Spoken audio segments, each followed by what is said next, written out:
love questions from the audience. So you can start commenting your questions now, or you can also add them as we go.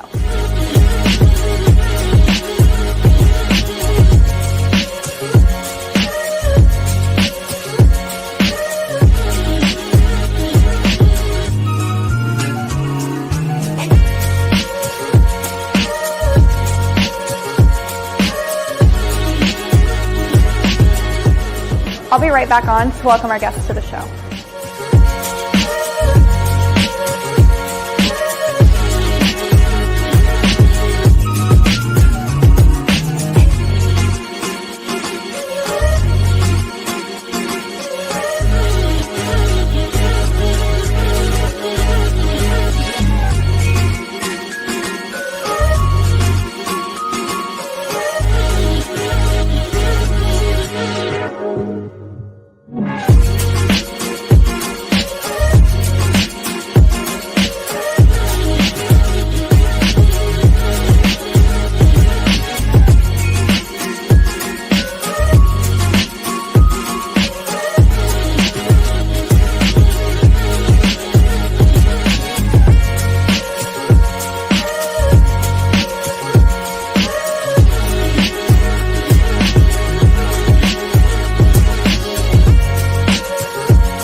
Thanks for meeting us for coffee.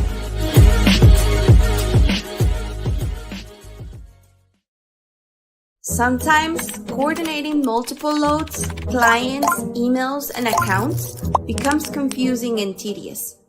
Introducing TIE TMS, the first all-in-one tool that helps you optimize your freight broker processes. You can send and receive quotes, review the shipment status, and keep control of your invoices all from one single screen. It's easy to manage and utilizes the best integrations. Don't take our word for it, our customers are raving about TIE. With TIE, you can improve your productivity by 75%. Go to tiesoftware.com and get a free demo now.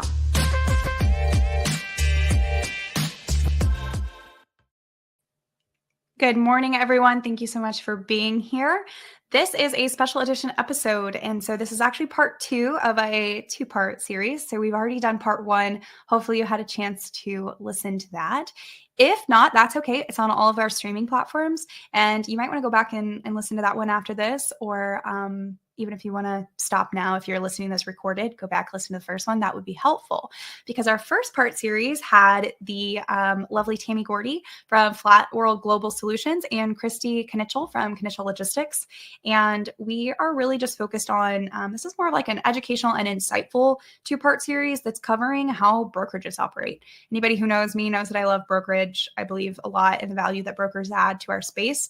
A huge supporter. Talk about it a lot, come from a brokerage background, and have worked with lots of shippers, brokers, and carriers now. And I just love the dynamics in our industry, and I like helping people understand them deeper. So in our first part series, we covered receiving orders from clients, quoting shipments, searching for load coverage and finding capacity, and then tracking. And so we're going to kind of pick up where we left off in a sense with some more topics about brokerage operations.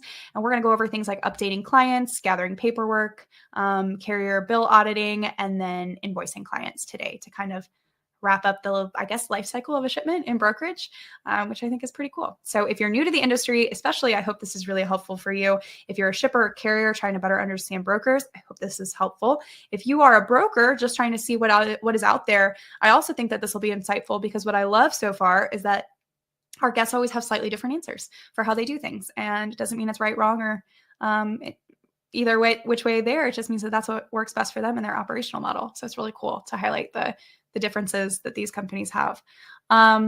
Also, I just noticed that I'm going to have one of my guests today was quoted on that Thai commercial there where he was, he had a quote up there. So I've been playing that commercial for like 6 months, and now I get to interview one of the gentlemen who contributed to that. So that's really neat as well. I have a couple of announcements I wanted to cover. One being Manifest is only a couple of months away. We're getting in the holidays, which means before we know it, we're going to blink and it's already January. And then in February in Las Vegas is Manifest 2025. I will be there. This podcast will be there. If you are going to be attending, please reach out to me, and I'd love to talk to you about podcast, speaking engagements, and sponsorship opportunities for your company. And I'd like to save you $200 on your registration. So prices are going up soon, and you guys could still save a couple $100 if you use the link in the comments to register. I think it's coffee, code coffee or coffee 200 to save some money there on that. I will have the details for you in the comments. But I think that's mostly everything. This episode is sponsored by Thai, who's been an amazing partner for me for all of 2024, and very grateful for their continued sponsorship. And their sponsorship fits well with this theme in this special edition today, because they're very focused on just bringing better awareness and educational insights on how brokers operate and how this industry operates and how we can all do better. So grateful for them. If you are a leader in the brokerage space and you know you're going to have some downtime during the holidays, and you might be laughing at that, but you probably will. Don't lie. You'll have some days where you have some more time, and you're interested in just seeing a new TMS or seeing what's out there. I do have a code. You guys can book a meeting, a demo, and it'll save you $500 on any future partnership if you use that link. So maybe just if you think that's something you might look at in 2025, go ahead and save yourself $500 here before the end of the year just for starting that conversation. And I would also be happy to answer any questions you may have. That was a long intro because I have a lot going on. So thank you for bearing with me. But I would love to go ahead now and bring on my two guests. I have Ben joining me and Joe joining me today, and I'm going to let them briefly introduce themselves and talk more about who they are, what they do, who their company is. And I see Joe on my side on the bottom of the screen, but I don't see Joe on the top screen. So we're working on that. I'm going to kick it off to Ben to go ahead and introduce himself first, while producer Aaron is my miracle worker in the background and hopefully gets Joe in here for us. Yeah, my name is Ben Fauver. I'm president and founder of Logistics Fox Freight Solutions. We're based in Anaheim, California, and coming up on a big milestone, 10 years in February. So we're all very excited for that. We're about 30 employees, and our focus is domestic LTL, truckload, volume, rail, with a heavy concentration on LTL, representing about 85% of our business. Awesome. Well, congratulations on almost 10 years. That's really cool. And I think what the last few years has taught us is if you can survive a couple market cycles in brokerage, you're pretty good to go. And so it's really awesome that you guys are proving out that longevity. Okay, we got Joe. Joe, thank you so much for joining. Would you mind introducing yourself, who you are and what you do, and who is Muse Freight? Yeah, absolutely. Joe Nasternak, Director of Ops at Muse Freight, 3PL based in Kansas City. Most of our 45, 50 employees are based in the metro area here, but special shout to our guys at the satellite office in Phoenix for giving me a legitimate excuse to leave town this winter. We do a fair amount of domestic and cross-border full truckload, but a lot of LTL as well. Not as much as Ben does. That is something that I know that he is carved into quite a niche for his company, but expanding our dray and international options as well as we speak. Very cool. Well, thank you guys. Thanks for both being here today and taking the time. And also, I love getting to talk to Kansas City companies too. So shout out to Muse being in Kansas City, just because we don't have enough logistics companies here, but we're growing. So thankful that you guys could both make some time. I'm going to go ahead and just jump into some questions. This is, like I mentioned, this is a two-part series. So I asked some other awesome brokerage leaders that you guys, I know of those ladies, some questions. And so we're going to kind of piggyback off of those with your guys' answers too. So my first question is, how does your company provide updates to customers on shipments? So once a shipment is scheduled to be picked up or in transit, what type of updates do they expect from you? And what technology or tools are you guys using, if any, to accomplish this? And that's a lot. I kind of threw a lot in there, but also just kind of explain how the technology works, how your TMS works within this function. And I'll go ahead and send this one over to Ben first, and then I'll let Joe add his thoughts. Yeah, so primarily focused on LTL. We allow the system to do a lot of the work. And there are some functions within TIE, which we use, which will automatically send updates to our customers once it's updated within the system. And a lot of that is done through EDI, also API. So once it's been picked up, Pro is automatically added. It'll move into transit. Customer gets a response that it's in transit. And then there are various other updates throughout the process, including upon delivery. So they can be set up for all of those. Not everybody wants every single update, especially on LTL. Sometimes they want pickup and they want delivery. So that's what the majority of people receive. So it's a fairly simple process. There are some situations where the API doesn't, or EDI doesn't quite function properly. So we do have a team that will go through and track certain shipments and making sure that they're updated. And the customer, if our team updates the information in the system, the customer still gets that update. Yeah. I come from an LTL background, so I will say that that's one thing that the LTL industry seems to be a little ahead on, right, is the API tracking updates and options there. And so I guess you guys are able to, it sounds like, customize the notifications based on your client preference, right? So they can get as much or as little information, I guess, as they want to see. Yeah, absolutely. And there's some customization in the sense where you could have multiple people on the same team, and maybe they only want to receive their updates, or maybe they want to receive all updates if they're the manager. So you can set certain preferences there depending upon what the customer chooses. Very cool. All right. Joe, what would you say about tracking and technology in that regard? Yeah, for sure. So I think that Ben covered everything on the LTL side. I'll consider that a comprehensive answer. As far as our truckload tracking, we are also a TIE user, and we partner with one of the major tracking tools for our full truckloads, and the integration in between MacroPoint, I'll just say it, I don't know. That's all good. I'm trying to camouflage here, but MacroPoint and TIE is really solid, really strong. So I am really impressed with the notification options that TIE has provided for us internally, but also for our customers. No two customers are the same. And on the LTL side of things, I think that it's a little better understood that LTL is what it is. You can pay for a guaranteed service. Will it get there by that delivery date? Who knows? Truckload, you tend to have some more urgent, no-fail deliveries. So the way that TIE allows us to customize based on the customer's preference, but also let us know internally when a truckload needs to be addressed in transit, a matter of minutes can change things, depending on the customer, depending on the load. I think that any brokerage can absorb service failures. You can have a bad week, a bad day, a bad week, a bad month of service. You can't really survive bad days, weeks, months of communication with your customer when those failures do occur. So the integration between Macro and TIE is really been a game changer for us in terms of getting in front of issues that may need to be addressed while a load is in transit.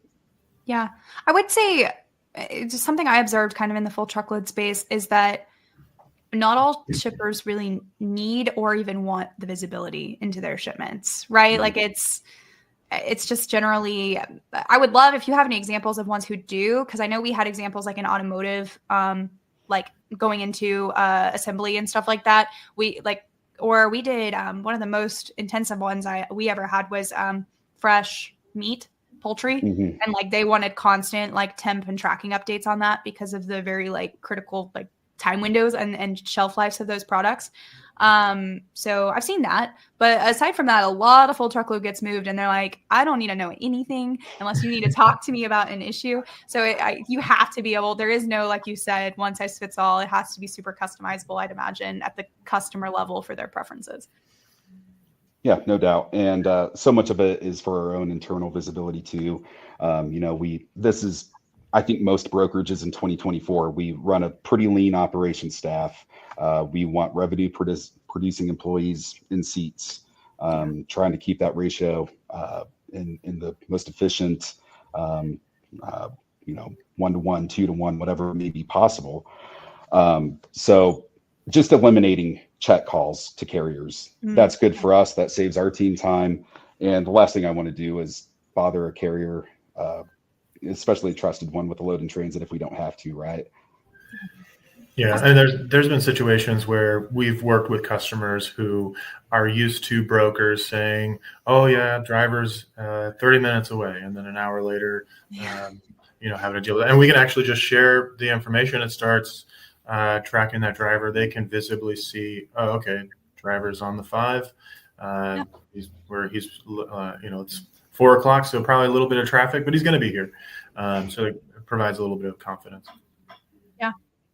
California traffic, that's no joke. On our worst day here in Kansas City, I don't think we can relate to that. So it doesn't exist.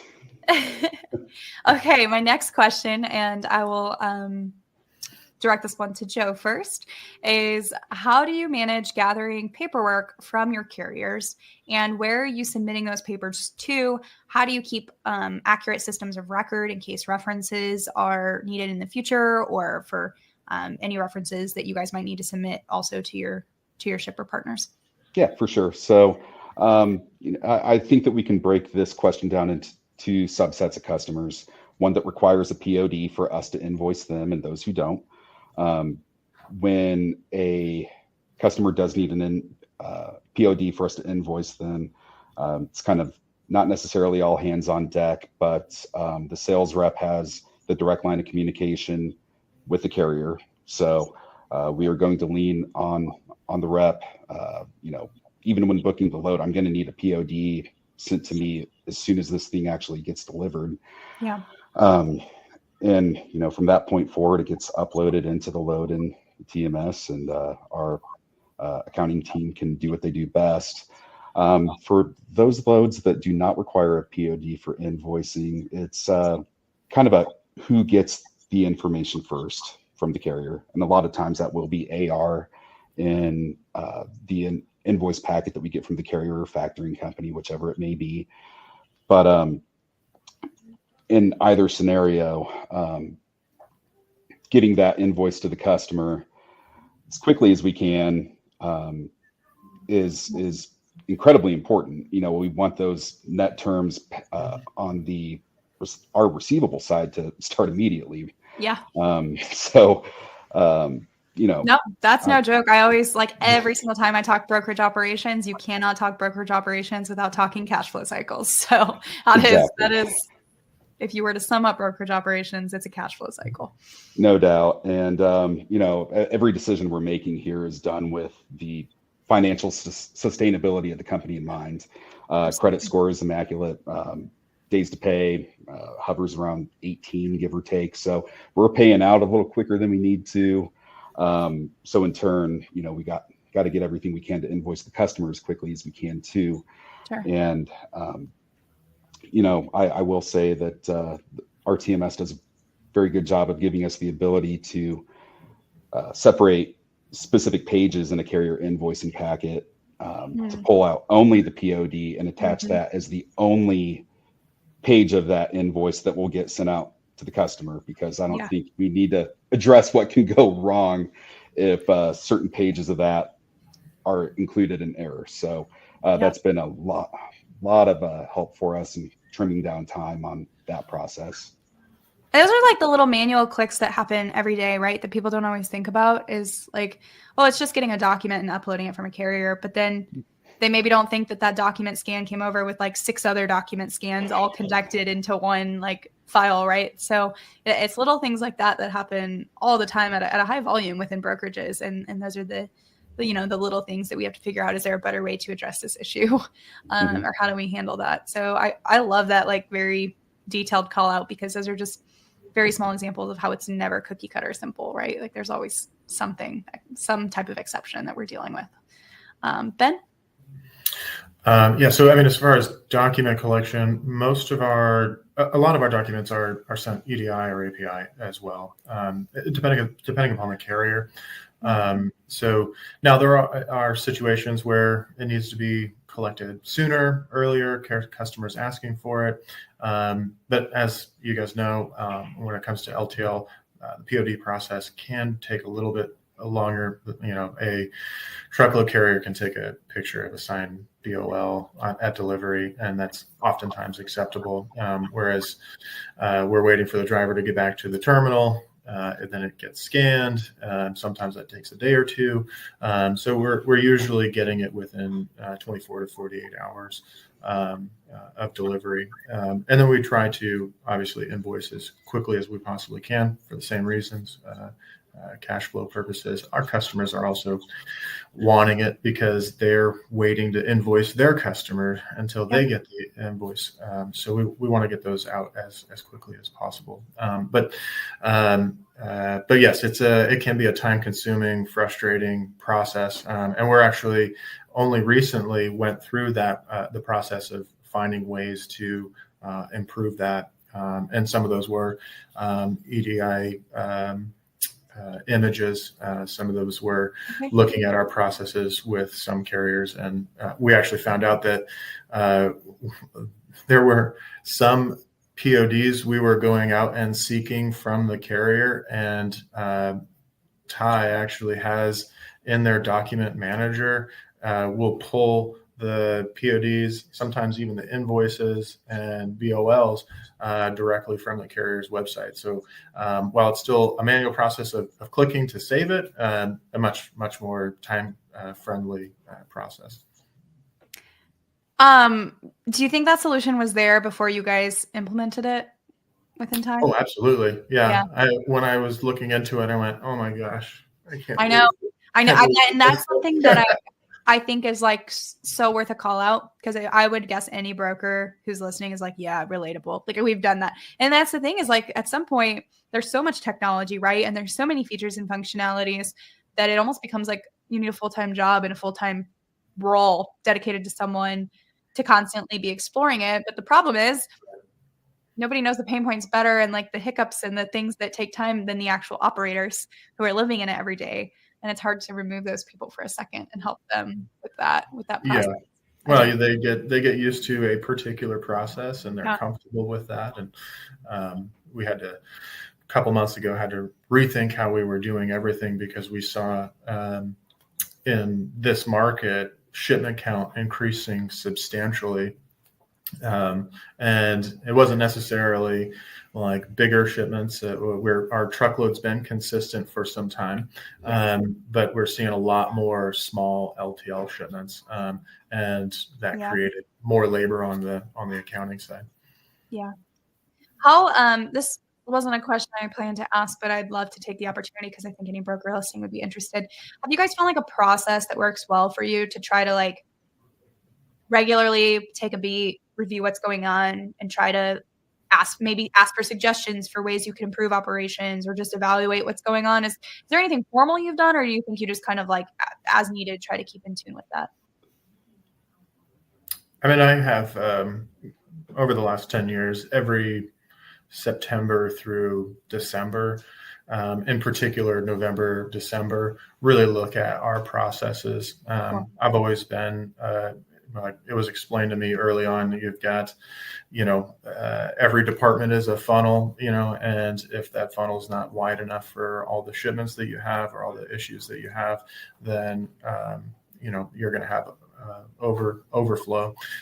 So every year I kind of look at those funnels to make sure that we're able to manage that, and then also have the capacity to continue to grow the following year. Yeah. Joe? Yeah. Certainly, rarely do we have anything formal in that regard. And that's just the nature of our company, where we've been. I mean, for some context, not even 4 years ago, we were just 3 guys in an unfinished basement. So when we've scaled out as quickly as we have, it is a constant review of how we're doing things, specifically on the accounting and operation side of how do we make the most out of what we have. Trying to direct the cash flow to more revenue producing places when we can. So I can't recall which one of you mentioned it, that a few clicks of a mouse here and there, you don't think about it much on a per load basis, but that time adds up. And that is a always happening conversation here. Awesome. Well, thanks, guys. I always ask questions that I don't plan to ask because I'm just too dang curious, I guess. Okay, next question that is planned here. How do you manage approvals for carrier, accessorials, and fees? How do you audit the charges on the invoices from your carriers? How do you manage approving them so you know they will be expected from your clients? And then if I'd love to know too, outside of just like the operational execution of that, if you guys have also found ways to help maybe get ahead of reducing the need to have accessorials and charges too. And that's a little bit more, I think, of like a strategy question than an operational question, but kind of 2 parts there. So I don't remember who I asked to go first last time, honestly. So take it away, somebody. I'll kick it off. So our accessorials, specifically on the truckload side, rarely should there be many surprises after we've been invoiced by a carrier. If we're expecting detention, then we've already been in contact with the carrier, dispatcher, driver, whoever it may be. Our tracking software should support that detention need. So we're able to add those to the load in real time as they're happening before the load closes out. That's a conversation I'm always encouraging our sales team to have with carriers prior to even booking a load. Setting expectations for load unload times, and making sure that the hourly rate for detention or layover is well defined and understood. I think that so much of what we do is just setting proper expectations on both customer and carrier side every day here. The drayage side, I don't even want to get into that right now. That is understandable. Our reps that work that type of freight do it so well. And shout out to them. I've learned a lot from them over the last really year and a half. When I was still running the book of business, I just never had a need. But that's a different world, and one where knowing your carrier and the way that they operate is even more important than over the road, flatbed, drive-in, whatever it may be. And then, once again, as far as the customer side of the money, that's all.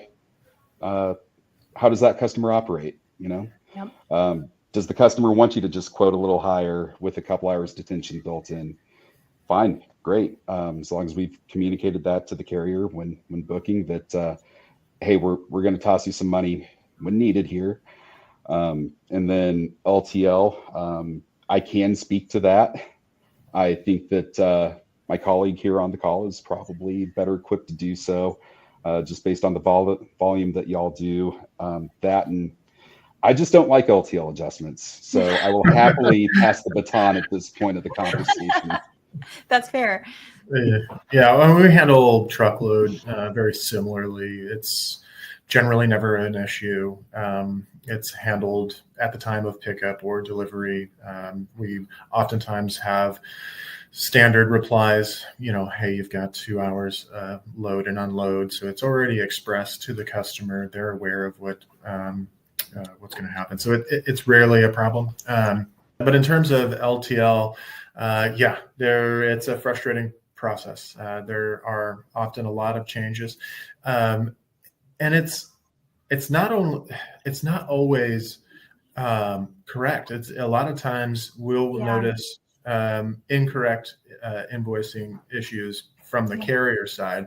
A lot of them are correct. A lot of them are accurate. You will see lots of lift gates or residentials added, and then you Google the address and you go, yeah, that's a residence. Should have been quoted with that. And as long as it's on the POD that it was residence and required liftgate, then we do invoice the customer. Those occasionally people will argue that, but we'll gladly show them Google Maps. But some of the other things that we come across often, we do a lot of volume with LTL carriers and other volume carriers. It is very normal for LTL carriers to not apply volume pricing when invoicing. Their billing team is sometimes just not familiar with it, so they bill it like it's an LTL shipment. So we'll have to go back and request that the volume quote be applied. So a time-consuming, frustrating process, especially when you receive an invoice for $20,000 and you kind of heart sinks a little bit. But then you realize, oh no, it should be 1,200. So that unfortunately, there's no quick process of addressing that. It's just a matter of knowing where to go with the carrier, letting the customer know, hey, we found a billing issue with this. If they're asking for it, we're just waiting for it to be updated. But in terms of some of the more accurate things, a lot of times we'll see, reways or reclasses. Those are some of the more common things where carriers are correct. We have some processes in place where we don't know what the freight actually looked like. We didn't pick it up. We didn't deliver it. So we're kind of at a disadvantage in that scenario.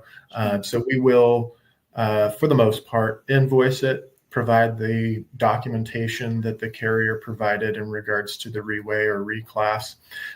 But in addition to that, we'll say, hey, we know this is not the exact verbiage. We know not every time it's correct. If you have documentation supporting that it was the original weight or original class, please provide that to us, and we'll be happy to argue that on your behalf. And when customers do provide that information that it was incorrect, we're generally pretty successful. But unfortunately, it's a process. That process we have to go through in order to get it correct. Yeah. I come from an LTL company, so I think part of the problem is we're just speaking to the difference in scale between the organizations. When you need something, you need to communicate on an issue with a truckload carrier, you're going to be able to get in contact with their operations immediately. Like, they know exactly what's going on. Even if they have a couple hundred trucks, whoever was in charge of the dispatch route or the driver that you needed, they're going to figure that out. Some of these LTL carriers are running 250 terminals, thousands of drivers. They have, dozens of people overseeing invoicing, and it's very segmented. So the people handling your invoices and your accessorials are not the people who handled the shipment. So there's lots of layers baked into that. I also think that's an amazing opportunity to highlight value in a broker. You're a shipper, right? Who doesn't have the time to do all of the work that genuinely does have to go into those types of or know how to do it. Know how. I know as I was listening to you, I was thinking of things that I used to know that, I actually had to, and a good rep should do this. So I'll put it out there. I was a sales manager for ArcBest ABF Freight, and my clients would come to me as a first point of contact with disputes on things. And I had to go prove to my company, my colleagues, why we needed to reduce invoices. And so you also need to know that you have good relationships. So I'm curious, I was going to ask you, Ben, how important are relationships between your operations teams and your points of contact within these LTL carriers? How has that played a role in your ability to successfully navigate that? Very, very important. So I came from a LTL carrier prior as well. So that was my background, my experience. And I worked with a lot of third parties, a lot of brokers who sold LTL. And when we started Logistics Fox, there were certain types of brokers that we're not going to be that kind of broker. We're going to be logical, and we're going to provide the detail, and we're only going to ask when it's correct. If they made a mistake, we'll ask for an adjustment. If it was truly on the customer's part, we'll try to work it out with the customer, and that sometimes means reducing the bill as a favor. Sometimes you put your foot down, but yeah. So we try to play real friendly with the LTL carriers because frankly, they make it possible for us to do what we do, and we genuinely do appreciate them. Now, there have been times where, I know the customer's wrong. I know the carrier is right. And I'll reach out to our sales rep and I'll go, hey, I know I know that this isn't correct, but can you help me out? And because we generally only ask for what is actually accurate most of the time, from time to time, they are willing to actually help us out. I really believe that when you're always transparent, a good partner is always going to honor that one situation where it didn't go the way they wanted it to, but they know that they're going to have to accept that one. And also, like, when you are able to be transparent because your business is structured in that way, you have a higher success rate. I have firsthand seen LTL brokers who upcharge accessorials. So they make margins on detentions, reways. And they apply a standard upcharge across all of these things, just because it pads the invoice more. And I always really disagreed with that practice, but because they're doing that, they can't provide that full transparency of how much. They can't show what the carrier submitted, right? And so I think if there were any shippers listening to this, there should be obviously telltale signs that you have a transparent partnership with your partners too, depending on what they're able to provide to you and communicate to you. I almost miss LTL, almost. Almost. I was still with Joe. Last question for you guys today. I wanted to touch on invoicing. We've talked about a couple of things that have led up to it. We've already kind of gotten into invoicing, but I think really I just want to know, from an operational standpoint, how do you actually manage making sure you're closing out a load and invoicing it as timely as possible, as quickly as possible? We mentioned cash flow being super important. So are there any tools? Are there any integrations that you guys have found that you're able to streamline this process? And kind of what are some of your, rules of thumb when it comes to invoicing? Sure. There you go. Cool. I'll kick it off. So I have found some tools within the TMS that keep us in front of any loads that maybe should have been closed out. I've got custom reports built for me and our sales management to work with the team that, hey, this load says it should have delivered yesterday, still in transit. Do we know what's up with that? But, with that too, the team has visibility on their load board in the form of a very clear alert. Hey, you should look at this. Delivery date's passed. Are you sure that it hasn't delivered? So that we don't have to deal with very many of those, thank goodness. That's a credit to how the team operates.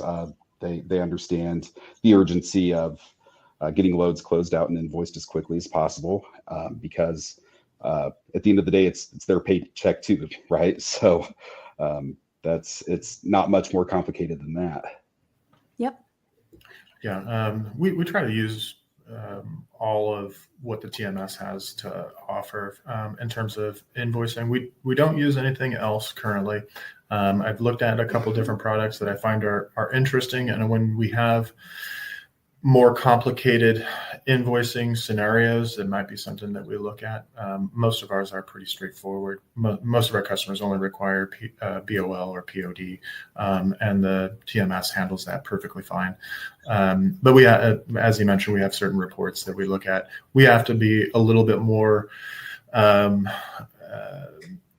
top of some of the variances, as well as disputes with the LTL scenarios, because we will not invoice the customer in many situations. We obviously want to get bills out as fast as we can, but there are situations where it doesn't make sense to. So we will wait up to a couple weeks to try to get it resolved before we will invoice certain things. And we've grown to a point where we're comfortable doing that, and we feel that that's more appropriate for our customer in order to do that. But we have everybody set up. We use some of the accounting functions where they require BOL, require POD. We have those selected. We also will automatically invoice once those documents are uploaded and the EDI 210 has been received from the carrier.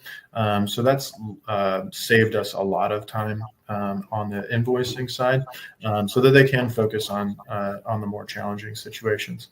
But yeah, so we primarily just use the TMS for all invoicing functions, and we do about 3,500 shipments a month. Is more than perfectly fine for what our needs are. Yeah. And do you guys have any like, if you have like an ARAP software, is it able to integrate with like your TMS, or what is the actual process of, like, this is ready to leave ops and go to accounting, right? And what have you found works best for that transition? Yeah. So our accounting team does use a software. I'm not going to name it because I think I know, but yeah. That's one part of the company I just don't want anything to do with. I'm pretty good at freight. Nobody wants me near accounting anything, but I know it does integrate, and it integrates well enough, for both AP and AR, that it tracks in both the accounting software and TIE. And, rarely do we have to drop a load into variance so that a carrier bill doesn't get marked to be paid on schedule. I can think of, maybe once a month if something makes its way to me.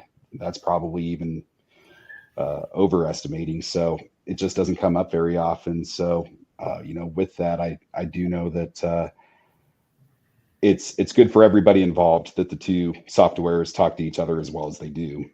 Good. Yeah, I mean, the other thing we use is an accounting software, and with exception of payments, we receive payments through one of the payment processors that the TMS is partnered with. Customers can pay directly from their invoice. That will actually automatically update the TMS that has been paid, and that will transfer into our accounting software. We also use something else that I can't remember what it was. So that's that. All good. I know that the reason I asked is because I remember when I was growing a brokerage, getting off the ground, we chose to use a factoring partner time. Which I like your call out too. And you said something along the lines, Ben, of like, because we can.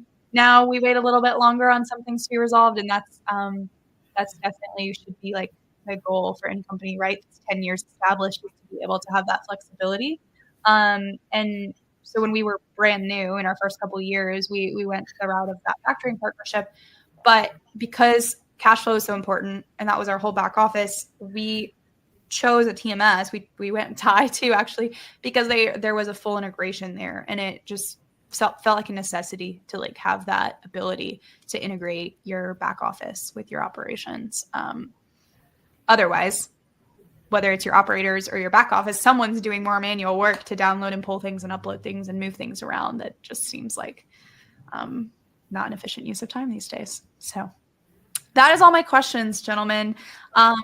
I did want to give you the opportunity to let people know how they can connect with you. If anyone listening is interested in learning more about your companies, maybe they want to know if you're hiring, maybe they just want to connect and network and pick your brain, maybe they're a shipper in your areas, anything like that, what would be the best way for them to get in touch with you? They can reach me at ben@logisticsfox.com. And depending upon what you're looking for, I'll probably answer the email, but I might get you in touch with the right person. Awesome. Yep. And Joe at musefreight.com. That'll find me all hours of the day. LinkedIn message. I try to stay on top of those.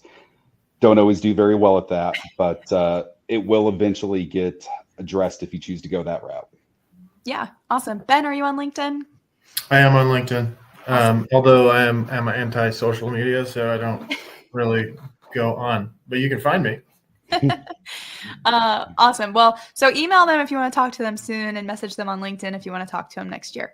Thank you guys so much for taking the time today.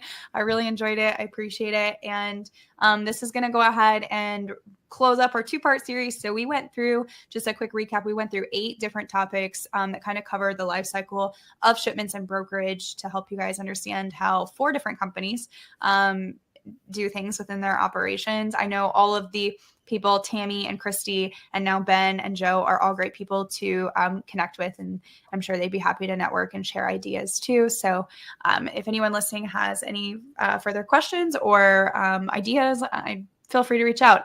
Me as well. Come from brokerage, not in it these days, but still love to hear about it, talk about it, and help anyone out that I can. So thank you so much, Ben and Joe, for coming on the show. I really enjoyed it. Thank you. Thank you. Yep. And thank you to everyone for meeting us for coffee today.